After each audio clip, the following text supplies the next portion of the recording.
Highway संख्या 48 पर Shajapur border पर चल रहे किसान आंदोलन को आरएलपी समर्थन कर रही है। इसी संदर्भ में आरएलपी के संयोजक हनुमान बेनीवाल शाजापुर बॉर्डर पर डटे हुए हैं। हमने की है हनुमान बेनीवाल से सीधी बात। आप भी देखिए हमारे टेढ़े सवाल, जिस पर हनुमान बेनीवाल के सीधे जवाब।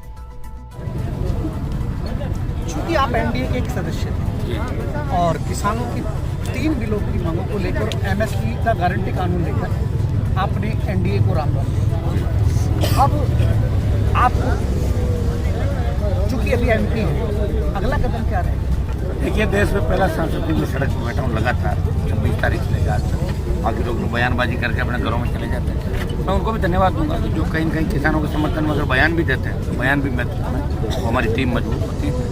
हमारा अगला कदम आज हम बातचीत कर रहे हैं। आज राष्ट्रीय लोकतांत्रिक पार्टी के विधायकों की और टीम की और पूरे जो लगातार इस आंदोलन को सफल बनाने के हमारे पदाधिकारी लोग बैठे, उनसे बात करके कल की रणनीति भी तय करेंगे। और कल अगर वार्ता सफल हो जाती है और किसानों की मांगें मान ली जाती है तो आंदोलन अपना भी खत्म हो जाएगा। इसको राजनीति हित और अहित में कैसे देखते हैं आप? इसको राजनीतिक हित साधने का कोई मेरा तो राजनीतिक हित साधने का इसलिए ऐसा नहीं है कि मैं तो इस बॉर्डर को छोड़ के गया ही नहीं कहीं। पहले दिन से यहीं बैठा हूँ और ये आंदोलन की शुरुआत आरएलपी पार्टी ने की थी। पंजाब से शुरुआत हुई, किसान संगठनों ने शुरुआत की, हम उनको समर्थन दे रहे हैं। जिस तरह जंग होती है तो बीएसएफ बेक होकर मिलिट्री आगे आ जाती है, हम मिलिट्री के रूप में पीछे बैठे कि हमारे भाई अगर कहीं लड़ाई की जंग छिड़ जाए तो राजस्थान का राष्ट्रीय लोकतांत्रिक पार्टी का जवान भी उन किसानों को। अभी तक आरएलपी को उग्र माना जाता था, लेकिन जिस तरह से मैं इस आंदोलन में देख रहा हूँ कि उग्रता किसी और ने की, लेकिन आपने अभी तक संयम रखा। क्या ये संयम कब तक रहेगा? ये तो अभी तो रहेगा, कई दिन कोई दिक्कत नहीं, सब रेडी है मामला। और मुझे लग रहा है कल मांगे नहीं मानेंगे तो नहीं मानेंगे तो अगला कदम कल ही उठाएंगे। कल हम तय करेंगे कि हमें किस तरह ताकत दिखानी है। हिंसा हम नहीं चाहते कि हिंसा पहले, क्योंकि हिंसा में नुकसान हम लोगों को, आंदोलन से भटक जाएंगे और केस मुकदमा उसमें लग जाएगी। हिंसा के बाद तो आप जानते हो कि आंदोलन सक्सेस होता ही नहीं। तो हिंसा को कोई जगह नहीं हमारे आंदोलन के अंदर। और हम सब एक हैं, झंडे अलग अलग हो सकते हैं, आगे वालों का झंडा अलग हो सकता है, उससे आगे कोई और हो सकता है, लेकिन हमारी सबकी नीयत है कि ये किसान के बेटे हैं कि किसानों की वाह हो, किसानों का सम्मान, प्रधानमंत्री सम्मान रखे किसानों का। और मेरे को लग रहा है कि प्रधानमंत्री बड़ा मन रखे कल इस डिमांड को। तीनों बिलों में ऐसा क्या जो आप रोड पर? देखिए, तीनों बिल गलत है। इन बिलों को भी लाने की आवश्यकता नहीं है। मंडियाँ खत्म हो जाएगी आपकी, काला बाजारी बढ़ेगी। आप मंडियाँ कैसे खत्म हो? तो मंडी तो खत्म ही करते हो इसके अंदर, और क्या? वो तो उन मंडियों के साथ साथ एक मंडी चलाने की बात है। नहीं कर रहे, वो हो नहीं सकता। बिहार के अंदर इन्होंने पहले प्रयास किया था तो वहाँ किसानों की आर्थिक व्यवस्था बिगड़ गई।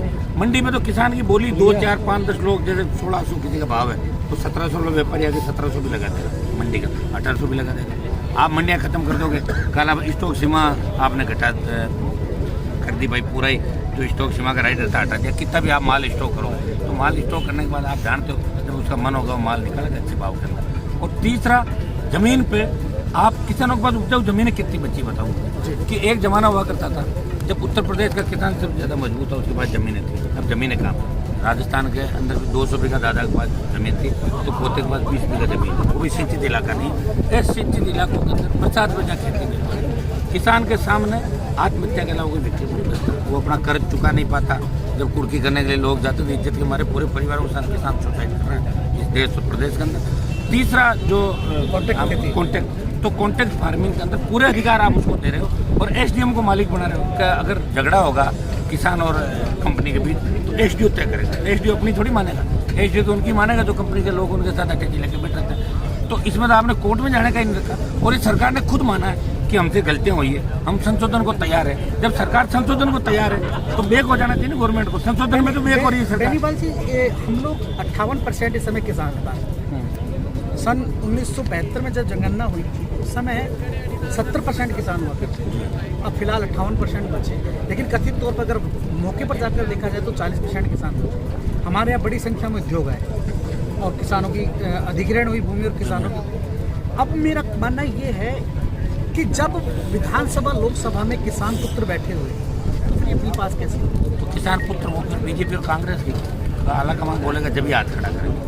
हमारे जैसे तो बहुत कम लोग हैं जो बागी बन के और लड़ाई लड़ रहे हैं। मैंने वसुंधरा से बगावत करके विधायक दल अलग पार्टियां बनाई, लड़े, बाहर आए। अगले चुनाव में किसको टिकट देने में आप किसानों को कितना आगे रखो? किसानों को दे रहा हूँ मैं सारा। मेरे तो जो 57 टिकट मैंने बांटे थे ना इस बार, देखिए हमारा मकसद इस बार राजस्थान में सत्ता प्राप्ति से ज़्यादा मुकार रैलियों के माध्यम से किसानों की संपूर्ण कर्ज माफी, मुफ्त बिजली, टोल मुक्त राजस्थान, बेरोजगारी भत्ता, संविदा कर्मियों का नियमितीकरण और ये जितने भी खाली पोस्ट है ये भरने को लेकर हमने मुकार रैली की थी पूरे लेकिन प्रदेश के अगर अंदर। आप- और फिर हमें आप पार्टी मुख्यमंत्री हुए। एक मिनट सुनो, फिर हमें पार्टी बनानी पड़ी कि हमें मुकार रैलियों के बाद पार्टी का निर्माण किया। हम कोई सत्ता मारने के लिए नहीं लड़ रहे थे, हम तो कहते हमारी डिमांड को मानो।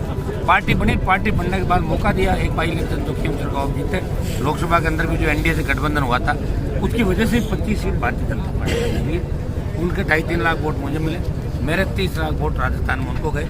अभी तीनों जो उपचुनाव आ रहे हैं उसमें कांग्रेस और ऐसा तो बीजेपी नहीं को है कि जाटों के आप नेता हैं, बड़े नेता हैं, और जाटों का मत प्राप्त करने के लिए भाजपा का कोई षड्यंत्र रहा हो कि आपको पहले एनडीए में मिलाया गया, उसके बाद फिर जब आप उनका या आपका दोनों का अगर मानो पूरा हो गया हो जो आप चाह रहे थे और उसके बाद ऐसा है। उस समय गठबंधन जब मैंने किया था, मेरे सामने तो वो एमपी का चुनाव लड़ना इसलिए जरूरी था कि जिसको एमपी हमने बनाया था वो कॉरपोरेट घरानों की गोद में बैठ गई था। मेरे सामने जो एमपी थी उसका दिमाग बहुत ख़राब हो रहा था, वो ठीक करना भी जरूरी था। अकेला मैं जीत नहीं पाता, 4 लाख वोट में ले लेते 10-20 हज़ार के जीत हो जाता। इन सबको पूछा क्या करना चाहिए। आरएलपी का 10 लाख वोट 9 लाख आया था, वो 57 सीट हमने खड़ी करी, 200 खड़ी करते तो वोट 20 लाख आता, तो उसके बाद वोट हमारा बढ़ा। अब वोट बहुत बढ़ गया राजस्थान का राजनीति का। मतलब वोट प्रतिशत बढ़ा है। सुनो, उस समय हमारे सामने एक ही विकल्प था, या तो कांग्रेस से गठबंधन करो या भारतीय जनता पार्टी से। जब इन बच्चों को पूछा तो इन्होंने राजकुमारी दी सोशल मीडिया पर कि बीजेपी से गठबंधन कर लिया। हमने उनकी बात मानी और जब वहाँ जाकर देखा अच्छे बिल उनका सबका सपोर्ट किया मैंने, 370 का भी किया और बिल जो भी आए हमेशा बिलों के समर्थन में बोलता हूँ। लेकिन कृषि बिलों के मामले में हमें पूछा भी नहीं किया और ये पहला सत्र था जिसमें प्रधानमंत्री ने एनडीए की बैठक ली। हर बार लोकसभा शुरू होते ही प्रधानमंत्री जी बिना बैठक के इसके पास क्या? ना एनडीए के लोगों का अलग बैठक लेता है और पार्टी का अलग लेता है। इन तो ऑर्डिनेंस लेकर आए लॉकडाउन के अंदर। कहाँ आवश्यकता थी ऑर्डिनेंस लाने की, बताओ आप। जब लॉकडाउन के अंदर देश की जनता अपना जीवन बचाने के लिए घरों में कैद थी, लॉकडाउन था, उस समय आप ये बिल लेकर आ रहे हो किसान विरोधी और ऑर्डिनेंस लाकर आपने आनंद फान में पास करा दी और मुझे बाहर रखा लोकसभा के अंदर, मुझे नहीं जाना दिया। दिल्ली में 3 बार भाजपा कांग्रेस के खिलाफ वहाँ की जनता ने विश्वास जताया।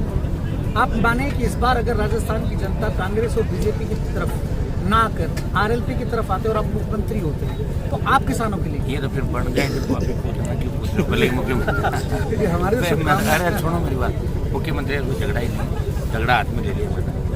मुझे मजा आता है कि जब मेरे भाई कोई तकलीफ और उनके लिए अगर मुझे क्या समर्पण करने का मौका मिलना चाहिए तुरंत ही पूछ जाता हूँ। जैसे ही मंत्री पर ठुकराएं 4-5 बार, 3 से 8, 13, 18, 19 में, फिर 19 में विलय करता तो वहाँ में कैबिनेट मंत्री बन जाता। लेकिन मुझे तो राजस्थान के जवानों और किसानों की दुआएं मिल रही है और मैं चाहता हूँ कि मेरे भाइयों को आगे मैं कैसे बढ़ाऊँ। सर, इस तरह भगत सिंह आज़ादी की लड़ाई के अंदर लड़ा, हनुमान बेनीवाल इस राजस्थान की राजनीति में भगत सिंह की सर भूमिका 7 चरण की बातचीत हुई केंद्र सरकार के साथ, लेकिन अभी तक वो वार्ताएं विफल रही है। आप चाहते हैं कि ये बिल निरस्त हो और केंद्र सरकार चाहती है कि ये दुरुस्त हो। अगर ये निरस्त नहीं होता, दुरुस्त होता है, तो दुरुस्त में आप क्या चाहते हैं कि क्या दुरुस्ती हो? दुरुस्त तो इसके अंदर सारा ही फिर देखो मेरी बात सुनो, वैसे तो बिल दुरुस्त करने का मतलब ये सरकार बैकफुट पे आ गई। बिल दुरुस्त लोकसभा के अंदर होगा जी, हम सब बोलेंगे जी, और हम वहाँ भी ये डिमांड करेंगे इनकी आवश्यकता नहीं बिलों, आप समझिए ना जी जी। और सरकार की किरकिरी भी होगी। बिल दुरुस्त लेकिन जो होगा, प्रतिनिधिमंडल है 40 बिल दुरुस्त होगा तो भी सरकार की किरकिरी होगी जी, तो फिर पूरी मांगे मानो ना, ताकि किसान ये माने कि सरकार ने आपका मानना नहीं भाई निरस्त हो। अब इसमें डाल दो भी एक बार, कौन सी आवश्यकता पड़ेगी, सस्पेंड कर सकते 1 साल के लिए, अभी मत लगाओ। कुछ ऐसा डाल दो कि राज्य अपना आप करे। क्यों आप क्यों कर रहे हो इन बिलों का? आप चाहते हैं कि सांप भी मर जाए लाठी भी ना टूटे। सुनो मेरी बात, एमएसपी की देखो किसानों का सम्मान बढ़ा जी, वो भी जिद कर बैठ गए बीजेपी वाले जी जी, और किसान जिद गए बिलों का कोई हो तो बिलों को अबेंस में डालो। सुप्रीम कोर्ट ने कह दिया कि अगर ऐसा नहीं होता तो आरएलपी का क्या कदम रहेगा? आरएलपी किसानों के साथ रहेगा और कल हम तय कर लेंगे हमें अगला कदम कैसे क्या करना है। आपने एक बात कही थी कि मैं एनडीए से तो क्या अगर आवश्यकता पड़ी तो अपने संसद पत्र से भी मैं वो मेरी बात वेडिंग हूँ मैं, नहीं होता तो दे देंगे। अभी आजकल में मत कराओ, आजकल में मत दिलाओ। वो कंडीशन क्या है? वो कंडीशन ठीक ही होगी। अगर मैंने कहा तो निश्चित रूप से किसान हितों के लिए जरूरत पड़े तो पक्का दे दूंगा। आप क्या संदेश देना चाहते हैं भास्कर के माध्यम से? मैं भास्कर के माध्यम से यही संदेश देना चाहता हूँ कि भास्कर किसानों के हर मामले को पुरजोर तरीके से उठा रहा है। हमारे इस आंदोलन को भी मजबूती से दैनिक भास्कर ने उठाया। मैं धन्यवाद देता हूँ भास्कर को और भास्कर पीड़ित शोषित की आवाज़ भी राजस्थान के अंदर। भास्कर के माध्यम से ये संदेश देना चाहता हूँ कि राजस्थान के किसानों और जवानों को संगठित होकर मौका है, सब पार्टियों से ऊपर उठ के एक ही चीज़ के अंदर लग जाए कि हमें राजस्थान का किसान भी पंजाब हरियाणा किसान के साथ इस आंदोलन में साथ है। रामेश्वर डूडी का आना, एक मिनट, साथ है। और जवान और किसानों को मैं नए साल में आश्वस्त करना चाहता हूँ, आपके लिए आरएलपी पार्टी लड़ाई लड़ेगी। भास्कर के माध्यम से मैं कहना चाहता हूँ, आप मजबूत रहें, हिंसा का रास्ता अख्तियार नहीं करें, बेरोजगारी की समस्या से तंग आके भी सुसाइड जैसे कदम अभी नहीं आपने उठाएं। कहा शादी वाले मामला में कि कुंवारों को शादी का अपनी, तो क्या आरएलपी के ही आप वास्तव में उसमें डालेंगे? वो तो देख लेंगे, लेकिन कुंवरों के रिश्ते कराने का प्रयास तो करता है, बच्चों का जिंदगी बचे। मेरा अंतिम प्रश्न आपसे कि डूडी का यहाँ रामेश्वर डूडी का अचानक आपका एनडीए छोड़ना और उसी दिन डूडी का यहाँ पर आना, तो इससे क्या कोई राजनीति का कोई अलग चॉकलेट या अलग चॉकलेट? हम तो चाह रहे हैं कि वो इधर ही आ जाए हमारी तरफ, हम चाह रहे हैं। कभी अगर बेनीवाल में जाना पड़ा तो नहीं जाऊंगा, कांग्रेस में नहीं जाऊंगा।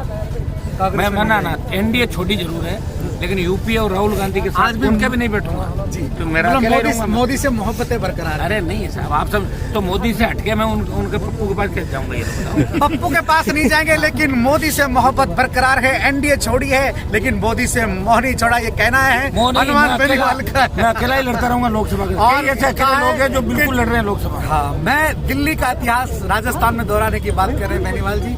आप देखते रहिए हमारे साथ ये बहुत सुंदर वार्ता। मैं हूँ आपका होस्ट धीरेन्द्र गुप्ता, आप देख रहे थे दैनिक भास्कर।